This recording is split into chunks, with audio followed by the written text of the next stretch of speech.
కార్తీక మాసం 2వ వారం. ఈ పవిత్ర కాలంలో భక్తులు తెల్లవారుజామునే లేచి పుణ్య స్నానాలు చేస్తారు. గంగా, గోదావరి వంటి నదుల తీరాలలో దీపారాధనతో స్నానం చేస్తే ఈ శరీర పాపాలు తొలగి మనసు పవిత్రమవుతుంది.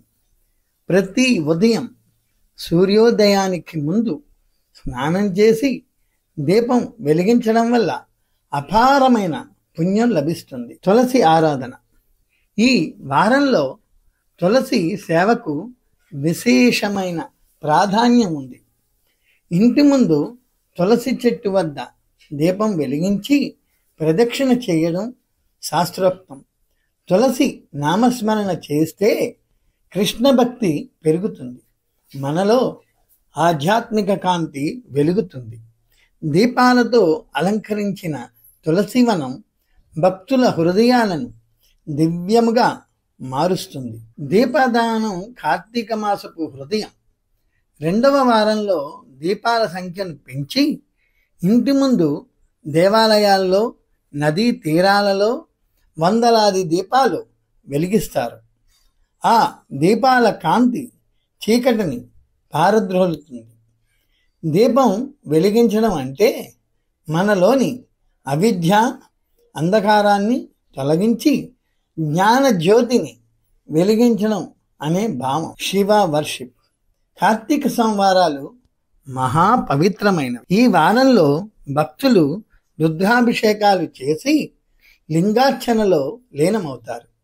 పాలు, నీరు, తేనె, బిల్వదళాలతో చేసిన అభిషేకం మనసులోని దోషాలను శుద్ధి చేస్తుంది. ఓం నమః శివాయ మంత్రం జపం ఈ కాలంలో మరింత శక్తివంతమవుతుంది. ఈ వారంలో పురాణ స్మరణ కూడా మహాపుణ్యప్రదం.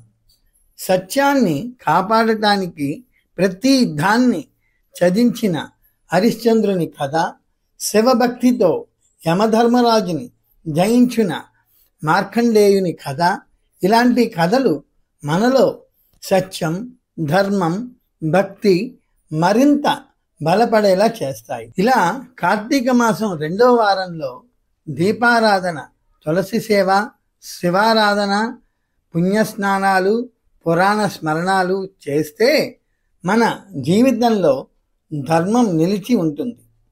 మన హృదయం జ్ఞానంతో వెలిగిపోతుంది.